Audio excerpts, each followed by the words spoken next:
Vou começar o meu testemunho falando sobre a conversão dos meus pais na Igreja Pentecostal Cristo Reina. Na época de suas conversões eu tinha 12 anos e acompanhava os meus pais para a igreja. Aos 13 anos decidi entregar a minha vida a Jesus e comecei a cantar no grupo de louvor da igreja. Estava todos os dias com os meus pais no culto, mas não sabia o que era uma vida convertida sinceramente. Continuava falando palavras chulas e arrumando confusão na escola com as meninas. Os meus pais não davam testemunho em casa e discutiam quase todos os dias por causa da televisão. O meu pai queria assistir filme e a minha mãe novela. Os meus pais eram o exemplo para a minha vida. Tudo que eles faziam em casa na minha concepção estava certo. Eles diziam que sabiam o que era certo e o que era errado para mim. Se os meus pais tivessem dado testemunho de verdadeiros cristãos, eu teria sido uma cristã verdadeira por observar os seus modos de vida e querer aprender. Aquelas discussões dos meus pais eram normais para mim. Já estava acostumada e na escola fazia a mesma coisa. Eu discutia com as alunas da minha classe e agredia elas apesar de ser crente. Em uma noite eu tive um sonho. Uma pomba gigante voava por cima da minha casa. Ela dizia: "Não estou me agradando com o seu modo de vida, coloque a sua casa em ordem." No dia seguinte sonhei o mesmo sonho e falei para minha mãe. Ela não soube explicar. No terceiro dia sonhei o mesmo sonho e falei para o meu pastor. Ele disse que o Espírito Santo queria me usar e pedia um conserto. A igreja onde eu congregava era um ministério voltado para o louvor e adoração. Ter ensinamento era raro, e o pastor não era daqueles que cobrava santidade. Isso se refletia na vida dos meus pais e de toda a igreja. 3 anos se passaram, e eu com a minha família ainda congregávamos nessa igreja. Não houve mudança em mim, e não senti uma diferença. Eu era uma daquelas adolescentes ímpias. Antes de ir à igreja, se eu deixasse de ir à igreja ou parasse de fazer a obra, os membros e o pastor me chamariam de desviada. Mas a verdade é que nunca me converti, apenas era uma obreira participante da igreja. Eu estava andando na rua, e Deus usou uma mulher que não era da minha igreja. Onde eu congregava não tinha pessoas usadas daquela maneira. Aquela mulher se aproximou e disse: "Deus irá lhe fazer de atalaia dele." Estava com 3 anos de ministério e não sabia o que era conversão. Agora com 16 anos, as promessas de Deus chegaram para mim, e foi o que aconteceu. Eu ouvi uma voz suave quando estava no meu quarto. Eu fui ao encontro de Jesus que me esperava e entramos no inferno. Vi um homem rico que ardia no fogo. O Senhor Jesus mandou aquele homem dizer o porquê estava ali. Ele disse: "O meu dinheiro me prendeu nas coisas materiais. Quanto mais tinha, mais eu queria gastar com luxo, prazer e mulheres. Eu não tinha tempo de ir à igreja por causa do dinheiro que me trazia bem-estar. Viajava pelo mundo e nunca me lembrei de Deus. O dinheiro era mais importante para mim do que Jesus. O meu dinheiro me fez esquecer de Deus e impediu a minha salvação. Preferi a riqueza passageira da terra ao invés da riqueza celestial eterna. Não há esperança para quem desce a esse lugar." Contemplei no inferno o sistema carcerário que parece com celas de prisões das cadeias da terra. As almas são torturadas dentro de suas celas. Elas estão aguardando o juízo final, vivendo em dolorosa tortura. Jesus disse: "Serva, o pecado do mundo aprisiona as pessoas. Quem não sacrifica os desejos da carne e não matar o pecado que está na carne virá para esse lugar." Fale para os desviados que caíram na fé refletirem sobre as suas vidas, analisarem desde quando começaram a jornada e verem onde erraram e caíram para recomeçarem de onde pararam. No mundo há muita divisão entre cor, raça, povos, religiões, ricos, pobres, línguas e não há união entre eles. Em minha igreja não há união para me adorar. Até o inferno faz o seu papel de unir pobres com ricos e todos os povos, línguas e religiões. Todos estão unidos nesse lugar de tormento.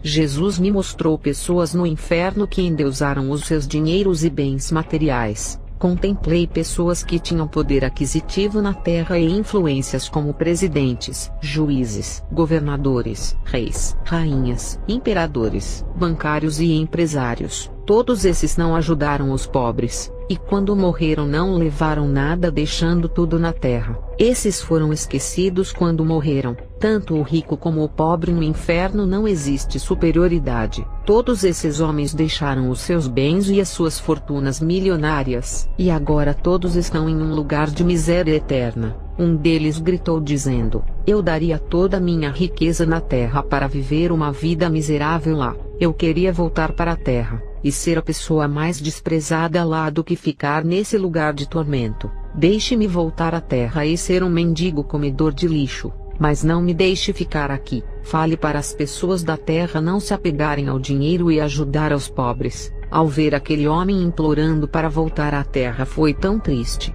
Eles se arrependem tarde demais. No inferno não há separação de classes entre ricos e pobres. Todos se misturam naquele lugar. Eu vi pobres, ricos, negros, pardos, brancos e morenos todos no mesmo lugar. Todas as religiões, culturas e línguas estão naquele lugar. Pessoas desde o tempo de Abraão e de várias épocas chegando até os nossos dias. Jesus me levou em um lugar no inferno onde vi um homem mendigo. Jesus disse: enviei o meu servo a esse homem, e todos os dias ele levava comida e suco. A palavra foi pregada, mas ele não quis entregar sua vida a mim e amanheceu morto por causa do frio. O cobertor que esse homem ganhou não foi o suficiente para lhe proteger do frio. O mendigo gritava e dizia: eu não mereço esse lugar por viver uma vida miserável na terra. Eu mereço o céu. Isso não é justo. Esse mendigo tentava se justificar que não merecia o inferno por viver uma vida pobre e miserável na terra. O Senhor me mostrou cristãos no inferno em vários tipos de prisões. Isso significava que não foram libertos. Eles se esqueceram de santificar as suas vidas olhando para as falhas dos outros. Eles diziam: a mulher do pastor não se santifica, então não precisamos nos santificar. Eles sabiam que era pecado, e mesmo assim quiseram se espelhar em seus líderes. Eles, quando eram vivos, diziam entre eles: vi o pastor caminhando de shorts e camisa sem manga. Se fosse pecado ele não andaria assim. Até a sua filha vai à praia de biquíni. O outro grupo não santificava as suas vidas, e viviam acusando e julgando os ímpios, dizendo que iriam para o inferno. Contemplei um pastor no inferno por tolerar o pecado em sua igreja. Ele sabia do pecado do povo e mesmo assim não corrigiu o rebanho. Jesus disse que tocou várias vezes no coração dele para pregar a santidade, mas ele resistiu ao Espírito Santo. Usou até um servo para falar para ele pregar. Ele não se arrependeu e não deu ouvidos, sendo rebelde, até que a paciência de Deus chegou ao limite. A morte tocou nele por escolher andar nas trevas rejeitando a verdade. Eu vi uma mulher no inferno que não se converteu a Jesus por enxergar defeitos em todas as igrejas. Ela andava em uma igreja muito liberal e se sentia envergonhada, pois dizia que o povo não havia se convertido por ser igual aos que estavam no mundo. Depois ela foi para uma igreja rígida e não suportou a doutrina. Ela disse que era doutrina de homens e que não precisava de tudo aquilo. Ela morreu sem assumir o compromisso da salvação. O tempo passou, a morte chegou e ela está no inferno. Jesus me mostrou cristãos no inferno que, ao invés de ajudarem os desviados a voltarem, condenavam eles, fazendo-os se afastarem mais do caminho de Jesus. Quando os desviados saíam da igreja, esses cristãos falavam mal deles e criticavam. Os desviados magoados nunca mais voltaram para o caminho de Jesus e prometeram nunca mais pisar os seus pés em qualquer igreja. Esses cristãos que fizeram isso estão no inferno. O Senhor Jesus me mostrou um pastor no inferno por amaldiçoar um cristão que saiu da sua igreja para ser membro de outra. Não devemos amaldiçoar aquilo que Deus criou, que é a sua imagem. Eu vi uma moça no inferno por se masturbar. Às vezes ela manuseava objetos para sentir prazer. Eu vi um cristão que fazia tatuagem em seu corpo por achar que não era pecado. O demônio da tatuagem saiu com a mesma aparência do desenho e começou a torturar esse rapaz no inferno. O demônio também tinha uma tatuagem e parecia uma fera. Satanás estava sentado no seu trono. Ele estava elegante, mas de repente aquela capa de boa aparência caiu e se transformou em um monstro horrível. E quando ele olhou para os cristãos sofrendo no inferno, deu uma gargalhada espantosa. Ele estava feliz. Ele disse aos demônios: estamos vencendo a igreja. Veja a minha vitória. Olha quantos cristãos estão nesse lugar. São os nossos prêmios. A batalha para trazer essas almas foi difícil, mas conseguimos. Satanás deu ordem para um terrível demônio ir à igreja. O objetivo era trazer aquelas almas ao inferno. Um demônio feio de 3 metros se levantou e subiu à terra. O Senhor Jesus me mostrou cristãos no inferno por cometer pecados e ocultos sem ninguém saber. Esse grupo de cristãos esconderam os pecados dos seus pastores para não serem corrigidos, mas de Deus não puderam esconder. Jesus me mostrou a terra. Eu vi milhares de olhos de fogo espalhados pelos 4 cantos do mundo. Esses olhos não fechavam e estavam observando tudo. Jesus disse: Os olhos de Deus estão por toda a terra, e nada poderá se esconder de mim. As pessoas e as leis da terra são injustas. Inocentes pagam por crimes por falta de provas, mas a lei de Deus é justa e a sua medida é certa. Jesus me mostrou o lugar dos falsos profetas e fundadores de seitas, e do outro lado desses fundadores eu vi milhões de pessoas que eles trouxeram ao inferno por causa das suas seitas. Essas pessoas amaldiçoavam os fundadores das seitas por terem jogado eles no inferno. Eu vi no inferno a profetisa Ellen White. Jesus disse: Ela está aqui nesse lugar por inventar heresias. Profetizou mentiras e ainda tinha ligação com os satanistas que ajudaram o seu ministério a crescer. Ainda ensinou os seus membros a guardarem o sábado pisando na minha graça. Aquele que quiser viver na lei que nunca peque. Foi para isso que eu fui sacrificado. Quem escolhe viver na lei, terá que se salvar por ela sem cometer nenhum pecado igual a mim. Todas as seitas que rejeitam a minha graça rasgam o contrato da nova aliança. Quem viver no contrato da velha aliança será amaldiçoado e irá para o inferno. Essa mulher que estás vendo mentiu dizendo que não existiu inferno e agora está nele. A semente que essa mulher plantou no passado ainda produzem desgraça e perdição aos que acreditam em seus ensinos. Eu vi como os demônios atormentavam aquela mulher. Quanto mais almas desciam ao inferno por causa do seu ensino, mais ela era atormentada. Desde a fundação da sua seita até agora, milhões de almas estão vindo para o inferno. Jesus disse: Testemunhem para mais almas para que venham a se salvar. Então subimos ao céu. Eu estava em um campo lindo cheio de flores. Um paraíso lindo com uma paisagem colorida, brilhosa e esplêndida. Uma cidade cheia murada de ouro puro e fino. Arquitetura celestial fantástica. O que o ímpio faria para morar nesse lugar? O anjo veio até a mim e Jesus nos deixou a sós. Chegou outro anjo com um livro na mão e parou de frente. O anjo abriu o livro e mostrou a data que eu me converti. Mas o meu nome estava apagado por não viver uma vida de acordo com a vontade de Deus. O anjo pegou outro livro diferente que era o da condenação. E quando vi meu nome ali eu comecei a chorar. O anjo disse: Todos os nomes que estão escritos naquele livro não herdarão a vida eterna.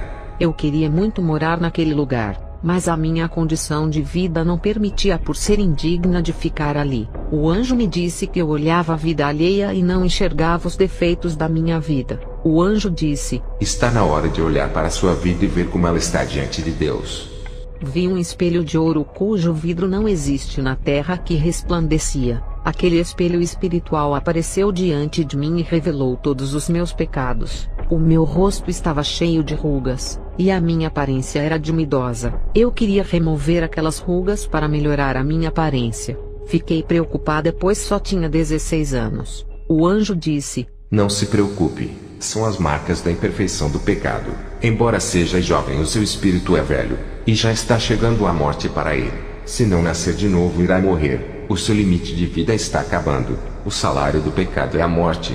Essas rugas é o pecado do orgulho, do egoísmo, da falta de amor para com Deus e da maldade que está em seu coração. Você se considera perfeita. Não aceita correção e também não se corrige a si mesma. Está esperando que Deus venha lhe corrigir. Não deixe chegar a essa ocasião de sentir o dedo divino tocando na sua vida. Eu disse para o anjo: Eu sou tão jovem para morrer. Irei primeiro do que os meus pais. O anjo disse: Para Deus a idade na terra não significa nada. O seu tempo de vida é medido no céu. A sua aparência espiritual é de uma idosa que já está quase morrendo. Eu não aceitava pessoas da igreja louvarem melhor do que a mim. E quando as servas de Deus visitavam a minha igreja, as pessoas falavam bem delas. A inveja me fazia dizer que elas não eram tão ousadas como pareciam. O diabo me usava para ridicularizar os servos de Deus, colocando defeitos onde não tinham. Nunca qualificava as pessoas que Deus usava. A inveja de querer ser igual a essas pessoas brotava em meu coração. Não admitia a realidade de ver pessoas sendo usadas. Não aceitava essa situação. No fundo do meu coração eu sabia que não tinha esses privilégios de ser igual a eles. Isso me corroía por dentro. Era orgulhosa e não aceitava ser a pior de todas. O anjo me fez conhecer os meus defeitos. Eu me arrependia de tudo. Ele pregou para mim a verdadeira doutrina que um servo de Deus tem que saber. Foram ensinamentos que na minha igreja nunca falavam. O anjo disse: agora volte para a terra. Quando terminou de dizer essa palavra, o meu espírito estava no meu corpo. Eu levantei do chão. Eu vi a mulher que me trouxe a profecia e disse que iria mudar de vida. A conversão chegou para mim pela primeira vez depois de 3 anos de igreja. Aquela mulher se despediu de mim e foi embora. Ela foi uma pessoa enviada por Deus que me fez entender o que Ele queria de mim. Fui para a igreja e falei da minha experiência ao pastor. Ele ficou ofendido quando eu disse que a igreja inteira estava no pecado. A congregação inteira começou a me perseguir. Fui humilhada. Eles diziam que eu queria ser santa demais. O pastor disse que eu estava com delírios e com heresias para destruir o ministério. Olhei para o rosto do pastor cheio de ódio. A sua face se transfigurava em rosto de um monstro horrível. Quando olhei para a igreja inteira, os seus rostos eram de monstros. O Espírito Santo falava na minha mente dizendo: eles perderam a imagem e a semelhança de Deus, e assumiram a face e a semelhança do seu mestre para quem eles servem. O pastor me tirou do grupo de louvor. Não podia mais cantar. Ninguém falava mais comigo. Estava sendo desprezada por todos. Eu era a estranha no meio de um povo. Voltei para casa, e os meus pais que congregavam no meu ministério disseram que eu não deveria ter falado as minhas experiências e me repreenderam. Chamei os meus pais e perguntei em quem eles iriam acreditar, se em mim ou no pastor. A minha mãe falou dizendo: filha, você sofreu uma mudança espiritual tão linda. Não é mais uma moça rebelde com os pais. Por causa da sua mudança eu vou acreditar em você, e não no pastor. O meu pai disse que o pastor era a autoridade da igreja, e que não podemos nos rebelar com aqueles que Deus ungiu para serem autoridade na terra. O meu pai disse: se o pastor estiver errado, Deus irá me mostrar. Naquela mesma noite o meu pai sonhou com a igreja inteira. O pastor pregava no púlpito e tudo estava escuro. Havia faltado energia. O meu pai olhava para o lado onde eu estava sentada e uma luz estava em cima da minha cabeça. Quando aquela luz tocou na minha cabeça, o meu corpo resplandecia todo e brilhava como a estrela. O meu corpo subiu por cima do teto e desapareceu. A igreja inteira ficou apavorada e dizia: Jesus veio e nós ficamos. Ele já arrebatou os seus escolhidos. O meu pai acordou assustado. Me abraçou pela manhã e pediu perdão a mim. O pastor me excluiu da sua igreja. Eu orei a Deus e pedi para ele me mostrar uma igreja que falava da verdade que a mim foi revelada. Deus preparou uma igreja séria para eu e a minha família. Anos se passaram e os meus pais envelheceram. Fiquei com uma idade boa para casar. Eu fiquei noiva de um homem de Deus, e tinha que viajar e deixar os meus pais para morar com ele. O casamento estava marcado. O pai do meu noivo tinha dado uma casa de presente para ele que seria o nosso lar. Os meus pais já eram de idade avançada e estavam sozinhos sem ninguém para cuidar. Eu tinha que tomar uma decisão de ficar cuidando deles, ou me casar e ir embora para viver uma vida feliz. Eu não podia levar eles comigo, e qualquer decisão que eu tomasse teria que renunciar a alguém, o que traria uma dor na alma. Eu escolhi não me casar, que era o meu sonho. Apesar de amar o meu noivo, eu não podia deixar os meus pais para não ter peso na consciência. Isso causaria uma ferida em mim. Os meus pais eram doentes e caminhavam bem devagar. Eu tive que preencher o vazio da tristeza me enchendo do Espírito Santo, já que eu tinha perdido um homem de Deus. Aprendi a conviver com os espinhos do caminho. Enfrentei a oposição por amor a Jesus. Ganhei jovens para Jesus que viviam na prostituição, no vício do álcool e do fumo. Estava pregando a palavra de Deus, e tive uma revelação de uma moça que queria parar de participar dos cultos e abandonar a igreja por causa de suas amigas que falavam mal dela. O Senhor me revelou quem era a moça,